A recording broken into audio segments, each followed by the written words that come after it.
Really? Hi, welcome back to On the Town, and I'm your host, Tanya. Tonight's guests are two authors who wrote Amazon's #1 best-selling book, Redefining Normal: How Two Foster Kids Beat the Odds and Discovered Healing, Happiness, and Love. Our first guest is a graduate of Western Michigan University, where she earned where she earned a BBA in entrepreneurship, a BA in Global and International Studies, a certificate in nonprofit leadership, and a minor in political science. She is also the founder of the Scholarship Expert LLC, which helps students find money for college and other opportunities. Our next guest started Rising Over Societal Expectations, also known as ROSE, an empowerment group with the vision to close the information gap for today's generation of Black and Brown youth after his experience as a Black male in foster care system. He has developed policy recommendations while working with the National Black Child Development Institute and has studied urban and community development as well as politics and economic philosophy. Both of our guests are using their many gifts to make lives better for others, creating workshops and presentations to assist others in breaking generational cycles. Please welcome our guests today, Justin and Alexis Black. Hi. Hi, how are you? Thank you so much, guys, for coming to see us today. How are you both doing? I'm doing great. You're doing great. Just happy to be on here with you. Yes, how are you doing? I'm awesome. I'm doing awesome. Anytime there's a project involving foster youth, I'm like, I'm so excited. So I'm always doing good. First of all, congratulations, welcome and congratulations. Thank you for being our guest, and congratulations on your #1 Amazon bestseller. Yeah. Yes, it's super exciting. We got a copy right here.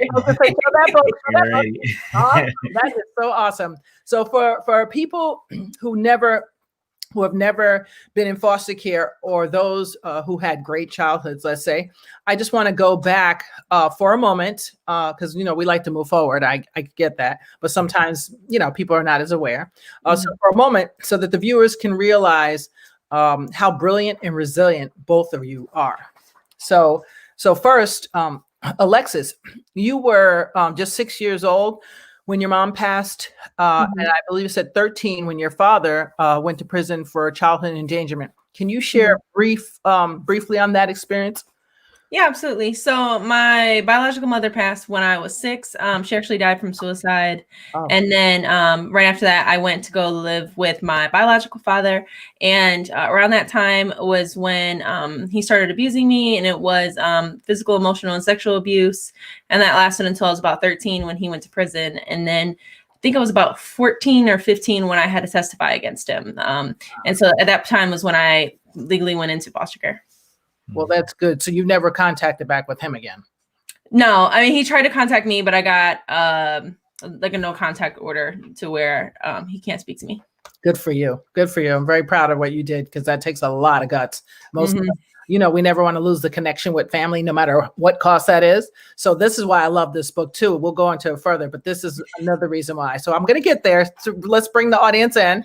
Let's see. Where to say, Justin? I also read it that at a young age that you had lived in abandoned houses in the poorest section of Detroit before your parents surrendered you to CPS at 9. Yes. So just growing up in Detroit, I entered the foster care system at 9 years old because my family dealt with a lot of substance abuse issues, and which you have read or what people will read in the book, talking about some of the moments that led up to this experience of entering foster care, of living in that situation with abandoned housing, and being in just a community filled with poverty and just a drug-induced community, and getting to a point where my mom had no choice but to surrender us to the foster care system. So that's kind of like the beginning parts of the book, where we kind of just discuss what led up to that point of us entering into the foster care system, and what those moments really shaped our identity. Right, exactly. That's what I was going to ask. How has it helped you, also both of you, with a deeper experience of, to be able to have more compassion for people because you've lived through certain things? Yeah, definitely. I think it gives us a perspective that when you meet people, I would just say for me, when you meet people, you know that when you see a reaction or see a person act out something or what they've done, you know that as an adult that they may be carrying years and years of trauma, and maybe even more than that, generations of abuse or certain behaviors or certain attitudes where this anger that they may be dealing with or way that they deal with certain situations may be generational in their family, but they suffer the consequences alone and deal with consequences that maybe their grandfather or grandmother should have dealt with, but it's just being passed down to them. And now they face the consequences of something that they feel is normal or just how they naturally react or do certain things. So you both have been able to take your experience and turn it into this wonderful book, which I didn't get to read all of it, but I read the bulk of it, and it's good the way that you turned all the pain, all the trauma, and turned that whole thing around into a blessing for somebody else. You know, because no point in going through something if nothing comes out of it. So kudos to both of you. I don't know if you know, I was a foster kid. Yes. So I have similar stories to both of you, actually. So I really double appreciate you. So Justin, has this led to you to do any special work with the homeless population? Or just- No, I haven't done anything to kind of work on homelessness. My main attention has mainly been focused on a lot of the experiences of internalized racism as it relates to African American communities. Because even though my family experienced a lot of homelessness, and there are a bunch of different reasons why families have experienced homelessness, but just as it relates to my situation, a lot of my parents have kind of internalized the things that were said about them and the culture that has surrounded them when it comes to drug use, selling drugs, and just some of the toxic ideas that is so commonly known in African American communities. So my focus has mainly been trying to target or spark an idea for a lot of those young African American men and women to kind of turn around that culture that has kind of been plaguing African Americans in this country for so long and kind of destroying our communities for so long. So try to spark an idea for those people in the community so they can kind of turn things around and kind of reshape what they think and how they feel about themselves and their family and people around them. Okay. That sounds wow, that's amazing stuff. So you there's a lot of stuff that I was going to ask you. You got ahead of me, but that's okay. Let's see. I read Alexis, tell me about how long did you guys individually stay in the system, and did you have to move around? So I entered foster care at 13, and then I lived with my aunt for about 5 years. And then around that time, she kicked me out, and I went and lived with my foster parents, who actually are now my adoptive parents. So that ended up being like probably one of the greatest things that's ever happened to me, because I've met such an incredible family. So yeah, I only had to move a couple times. Yeah, for me, I moved quite a bit of times. I lived in about 5 or 6 different homes. So when I first entered foster care at 9 years old, I moved with my oldest brother for about 2 years. Stemming from there, I moved with my aunt on my dad's side for about 5 or 6 years. And then after that, I moved with one of my brother's best friend parents for like 8 months. And then I moved again to a group home right outside the city of Detroit. And I moved there around 17 years old. And that's where I really got a lot of the development that I needed and mentors around me and really believed in me to get to the next stage and level of life and somewhat successfully transition into adulthood. So, yeah. As you said, a magic word, someone believing in me. I think that you were able to catapult to this level of greatness because there was someone somewhere along the line that actually did believe in you, even when things seemed like it wasn't. Yeah, for some people it may take one person, but I think for most of us it takes a community of people surrounding us.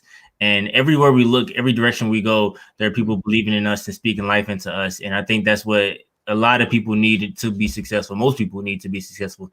A community and a lot of people around them that is pushing them forward, speaking life into them, and contributing resources to them so they can be successful. And that's what really helped and saved me, because if you just have a foster parent or one person trying to do good in your life, it's so easy to turn away from them when things get hard or pressure builds up. But when you have a community and people around you who can help you and support you, that's what really keeps you going. And everywhere you turn is people just wanting to help you and love you and see you successful. And that's what really helped me when I was 17 and I moved right outside the city to a group home. And it was scary, but I had the mentors and right people around me to help me get to the next level. Do you think that's because you both had it? I mean, you both seem like you were resilient, even at 7, like nothing can knock you down. So do you think that because you had that energy, people felt that energy, like, no, not like, oh, let me help these kids. It was more like, this girl wants help, or this young man wants help. Let me see what I can do. You know what I'm saying? When you have that energy and you have that will to like claw and fight to get what you need, sometimes I think it attracts the people that you need. I can see that in my own life, just in my own like self-advocacy, like throughout high school, just how much I struggled, and my teachers, like I just had some absolutely phenomenal teachers also. So I had to throw that in there. And just how that they really advocated for me as well. But I think it started with me advocating for myself and reaching out to them, staying after class, going to my counselor and like really speaking things that I needed and that I need help. And so I think that really kind of blew the whistle with that of, you know, please help me and support me. And so that kind of rallied those people around me. But also I just had a really great, I went to a great high school where they cared about their students. And what advice would you give foster youth that may be looking that, you know, sometimes they're very timid on telling their business? You know what I'm saying, like sometimes you want to help, you want to give advice to someone and they're like, oh, I don't want to tell anybody that I was in foster care. No, I can't do this. And I'm like, no, that's how you get more help, because people know your plight. They don't know. They're going to be like, yeah, I want you to, you know, maintain an A while you take a bus and walk 10 miles and sit on the park bench because you have no place to live. If they don't know, then you have to do extra stuff. Sometimes if you tell people your business, as they call it, I don't consider that. That's nothing that was totally in your control. So to me, it's not telling your business. You know what I'm saying? Yeah. Because sorry. Some see it that way, and I just think if more young people was to tell their story, they'd get more advocates. Absolutely. Because I mean, people can't read your mind. So if you don't tell them, then they can't help you. Yeah. And so I learned that really early on. And then also for me, just growing up, always trying to feel like that I have to figure everything out myself, and I'm super independent and like being like ultra independent. That's a sign of trauma. And that's a sign that you can't rely and depend on other people. But that's not how we're built and what we're meant to be. We're meant to be interdependent and rely on other people. We're meant to have communities and support networks. So the sooner that you learn that, and the sooner that you can learn to rely on other people, the more help that you're going to get, the more safe and love that you're going to feel. And also you have the power to create that family and that community. And nobody else can really do that for you. And so like for me, just being able to advocate for myself, being able to reach out to individuals, that was one thing that I just really had to learn early on. So I always recommend for people to, you know, self-advocate. You have to learn to speak up for yourself and reach out to people, because I wanted to mention real quick, I used to be so ashamed of having that label of being a foster youth, like in high school. But then I learned of all the amazing things that, like, resources that come once I actually like kind of announced like, hey, I'm a foster youth, like I need help. And then once people started realizing that I had that label, then I got all these resources. And so it may be something that you maybe feel ashamed of in that moment, but I wouldn't say that should be something you're ashamed of, because that's not something that you can control. And for me, I wouldn't change anything about my story. I wouldn't change anything that's happened to me or what's going on, because it made me who I am today. And when you own that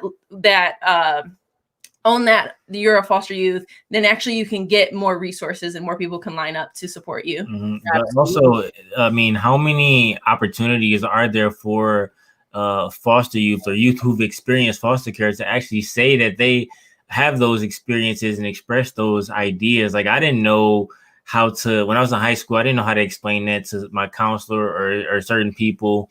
And even my friends, like, I don't know how to express that, you know, and the shame comes from just not even having society open up to that idea of there are people who are out here, who don't live with their biological parents, who have gone through certain experiences. So I think that if there are opportunities, if society and institutions and our education institutions, our education system creates more opportunities for foster youth to express themselves and opportunities for them to gain access to those initiatives and opportunities, then there will be more people kind of advocating for themselves to do that.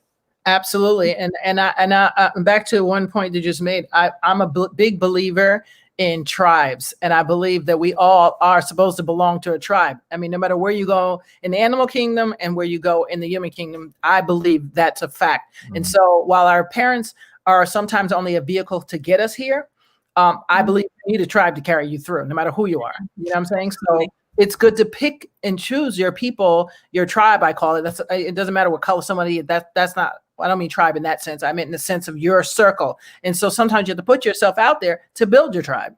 Now, right away, if someone started teasing me, let's say that's a big fear, especially when we're younger.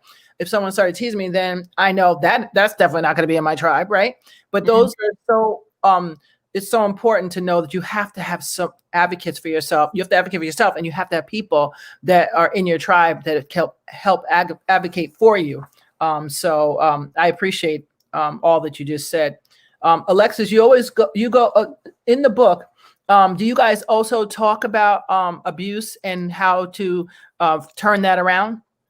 Yes. We both went through different forms of abuse. For me, it was sexual, mental, and physical abuse from my biological father. But then also I was in an 8-year abusive relationship. And so I talk about the damage that did to me, but then also how I had to take that upon myself to heal from that.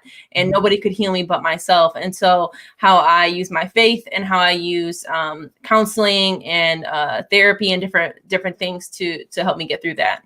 And for me, I would say a lot of it, I think a large part of the book is us trying to figure out our trauma, trying to identify it, identify how it's affected us, our family and community, and also how to turn those things around, and the methods and strategies that we use, like through counseling, through spiritual relief and spiritual guidance, through so many different avenues. We were able to kind of work through that and figure it out eventually. Or not, it's not just like it's done, but it's like an ongoing process throughout our entire lives. Right. And that's you're both what, in your 20s? Yeah. Oh yeah, you're just getting started. Just getting started up here. And that's the thing. Another thing about it, you guys are so young that it's I mean, I cannot tell you how amazing that you have discovered. I mean, all this little, I'm going to talk about it, but the generational, getting rid of that. I mean, there's so much stuff that now that it took most of us, including myself, till I was like, I started figuring it out quick because I'm a little bit of a pre-ahead thinker, but to really grasp all the tools, you know what I'm saying? You guys are way ahead of your time. I can just tell you that. If we can teach foster youth at a younger age these tools, oh my gosh, we've had presidents all over the place. I'm just saying. That's the goal, though. Yeah, that's really. the goal. That's why we wrote it. Yeah. Yeah. So you so you guys met. I want to say at college, right? And and that was unconventional. Just tell us quickly that story. Yeah, so I was actually a junior at Western. I just transferred the year prior. And it was the year prior. And Justin was an incoming freshman, literally just had prom. And I always put that out because I feel so old. He said that. But we met on the first day of our scholarship program called the Seat of Scholars program at Western Michigan University. And it's a scholarship program for foster youth and higher education. Wow, that is amazing. And so what was it like? Not what I know, you're finding a partner, you're going through the aged out thing, you're in college, you find a partner. And did each of you know that the other was in foster care? And did that make it even more special? Yeah, because the program we entered was a foster care program for youth in higher education. So we were aware that everybody in the program have experienced foster care. Now, again, there's different levels Now you could have had your parents pass away, which is another form of trauma. And just because you've been in foster care, there's different levels of trauma. Yeah, like I said, you could have like a parents pass away and you just go live with like an aunt or something and they raise you, which again, there's trauma in that too, but it's different level and different forms of trauma. You could have had what we've experienced and certain levels of abuse and poverty and neglect, but there's levels to it. And some people may not have experienced certain things as, I wouldn't say as deep, but it's just different levels. So we were aware, but once we got to know each other more, we really understood how much trauma the other person has been through and how to support the other eventually with going through those experiences. That's amazing. And how long have you been married? I'm just curious. 3 months. 3 months now. Oh, you're newlyweds. Hey, congrats. Yeah, I just got married in August. Oh, how cool is that? So, okay, the book is written in alternating accounts, it says. Was it easier because you're married and in the same household, or was it still a challenge collaborating and hashing up old trauma and then turning it into a healing dialogue for others? Well, we started the book actually at the end of March after we were emergency evacuated from South Africa, and we were quarantined in an RV outside of my parents' house for 2 weeks, and that's when we really started to write the book. And I mean, I'm not a procrastinator by any means, but when it comes to something like this, it was like really hard for me to get to start writing. And he's a writer by nature, and so he just like hashed out the first couple chapters like it was nothing, and I'm still trying to organize because that's my way of procrastinating. But we actually wrote the entire book in about 2.5 months, and then we edited it for over 3 months. And we were actually engaged. We've been engaged for the past 2 years, and we were engaged when we wrote the book. So just going through the entire process and also trying to figure out a wedding and how to restructure our wedding in the pandemic was something crazy as well. But the writing process, you kind of just have to get yourself in the mindset to relive those things. And sometimes I would just have to, it will be certain parts that I'll write about certain days, and certain days I'm like, I don't really feel like digging into that. Yeah. This day. I'll dig into this on this day. Right. And then for me, it would just be like a thing. Like, soon as it hits me, I'm just writing out the whole situation, detail. I detail every single thing within the situation, just writing it all, how I feel, what I thought, what was going on, the sky, the weather, every single thing. And it would just hit me all of a sudden. And you just get that spark of inspiration. And it will be a lot. It will be like, man, you reread it and you kind of like get it real emotional. And it's just like, wow, like I actually been through that. And and we talked about this before, like reliving those experiences feel like we've lived like 2 or 3 lives, like being in college and traveling to multiple different countries and doing all that we do now, to being in poverty in our in our childhood. It's just so crazy. It's like we live 3 to 4 different lives. I know, and I was going to get to that at the end. You're messing up my end spoiler. I'm sorry. That's trivia, but it's okay. What was I going to say? What is your favorite lesson in the book that you find most helpful?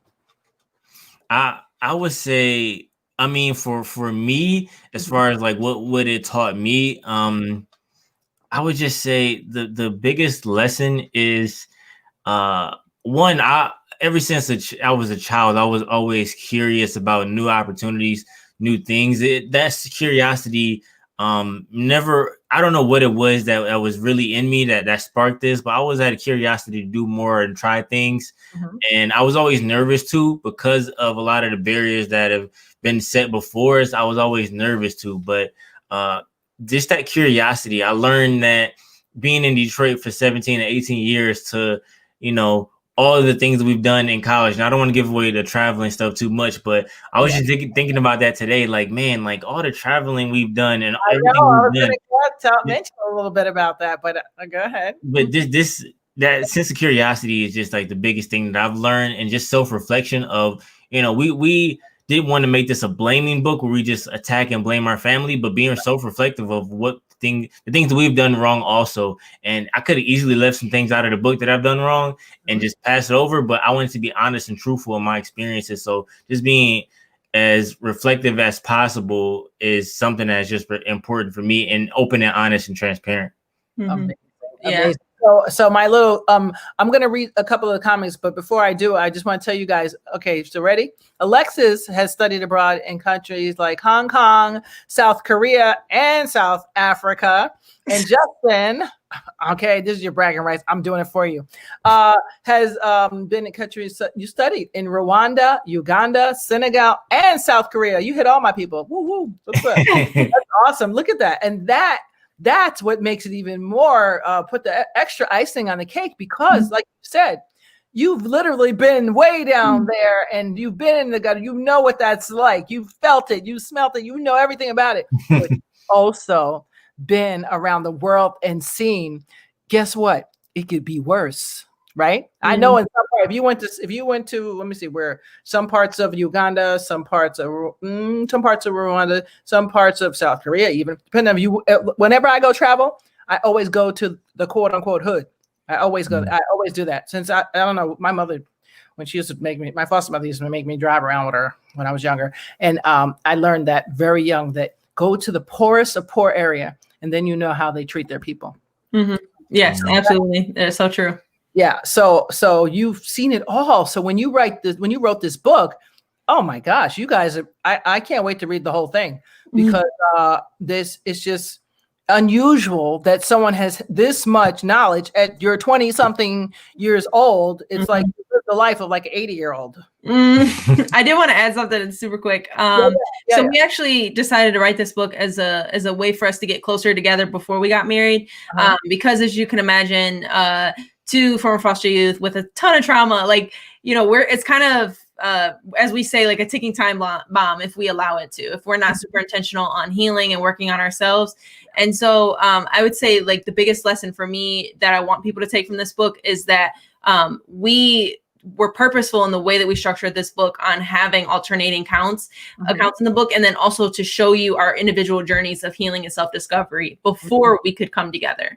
Because if we came together as adults or young people or whatever, and we had all of our trauma, and I assumed that he would be able to carry that for me, and he assumed that I could carry his trauma, then we would fail. We have to heal ourselves and figure out for ourselves our own happiness, our own success, all the things that ground ourselves, like our morals and values and things, so that we can align ourselves with somebody that's equally yoked in that same manner with morals and values and ambitions and things. Because if not, it's just not going to work.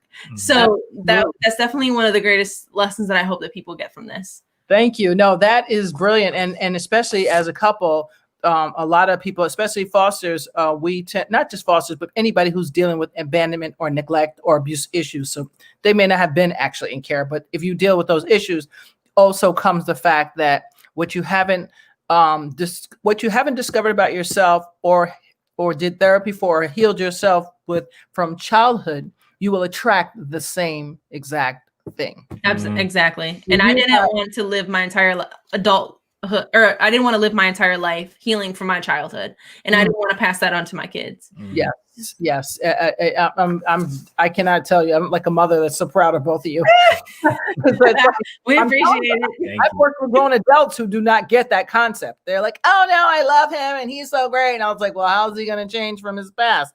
And they're like, "What are you talking about?" I'm like, "No, you need to get that therapy, boo." You know, it's like I have all kinds of people I've talked to, all age ranges, and they think I'm going crazy when I tell them. Well, because you have to date for character and integrity, and not for potential. And that's what a lot of individuals see, is that potential. Yeah, and not to save me. I'm looking for my knight in shining armor. Yeah.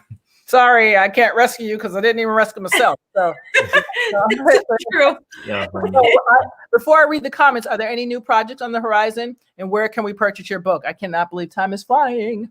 Oh yeah. Yeah. So you can get our book at redefiningnormal.com. That's our website. And also you can get it on Amazon if you look up Redefining Normal, How to Foster Kids Beat the Odds and Discover Healthy Happiness and Love. If you read the book, make sure you leave a review on Amazon, and just get the book ASAP. And that's what, like, our biggest thing as of right now. But we have so many big things and projects coming up. Like we have merchandise coming out. We're making workbooks for our book for multiple different populations, like churches, foster youth, couples. So we're working on all that. Merchandise that she mentioned. Oh yeah, so yep. Redefining Normal. That's fabulous. So we got hoodies, t-shirts, mugs, all that coming out. So yeah. Oh wow. Who's your publisher? We are our publisher. Did it. We did it all ourselves. Yeah. You are like some serious entrepreneurs. I saw some of your things. I was like, whoa. I'm not messing with either one of them. Yeah, we do everything ourselves pretty much in-house. So we do have several interns now, but for the most part, everything's been done by us. You have a publishing house too? Well, we started our own publishing company in order to publish our own book. Yeah. Listen, if you're a foster youth, write a foster book, we have to holler at them. Calling it, remember me from On the Town? It's me. I was ready. But yeah, no, you guys are fabulous. I just want to read a couple comments before we go. T Storm says, you two are amazing, and you can and will be a blessing to foster children and children from two parents' homes and single parents' homes. Trauma happens in all types of homes. Thank you. Yes, thank you, T. She's a teacher. So, and then we have Betty says that both of you are amazing, and I would love to buy your book. Who else? Thank you. Wayne is asking. He says he has one child. He wanted to know how to foster a child. Should I answer that since I'm in New York? Depends on where you're at, Wayne. Yeah, it's going to depend on what state. Yeah, that's hard to answer because it depends on what state. If you're in New York, I got you. I can help you out. I can tell you. You don't have to go buy children, people. There's free children that need a home right here. I'm in Westchester County, but in New York, all over the world, you go to adoptuskids.org. That's one site, but there's any of your local, ours is 311. I don't know where you're at, Wayne, so that makes it kind of hard. That's okay. So anyway, anybody else? Who else is on here? Tamika says hi from Hot Muse. Grandma says she wants to buy your book, and Anne-Marie says hi. Hi, Anne-Marie. All right, so basically, guys, any last requests before we end this up? Before I end it up, I really appreciate you coming on. Any last? Can you hear me? Yes, I can hear you. Sorry. My siblings are home and they're in the background, but sorry about that. Listen, it's Zoom, and I've seen even on Rachel Ray's show things happen, so don't worry. Yeah, it's gonna happen regardless. Like Sunday morning here. Yeah, but we want to say thank you so much for having us on. And if you're interested in buying our book, again, it's available at redefiningnormal.com, and you can also get it on Amazon. And you can email us with any questions, seriously, at info@redefiningnormal.com. Defining. Let me see if I have that on here. Let me see. I didn't have that. I just have the name of the book, so you can find that. Yeah, and I can also put it in the comments after the recording as well. Oh, that's good. Perfect. So thank you, guys. I appreciate Justin and Alexis are proof, guys, that with hard work, ethics, and persistent and self-love, anybody, no matter what background you come from, can find joy and heal. So thank you both for being our guests. I wish you the best of success. And to our viewers watching, don't forget to go to YouTube, like, and subscribe to On the Town with Tanya, and my new gig, co-hosting 5 Black Comics on Saturdays at 5 p.m. So get it up. Let's go and go buy that book. Go buy that book. Yep. That book right there. Normal. That's right. Thank you so much. Thank you. Thank you. Thank you so much for having us on. Take care. You have a good night. Thank you.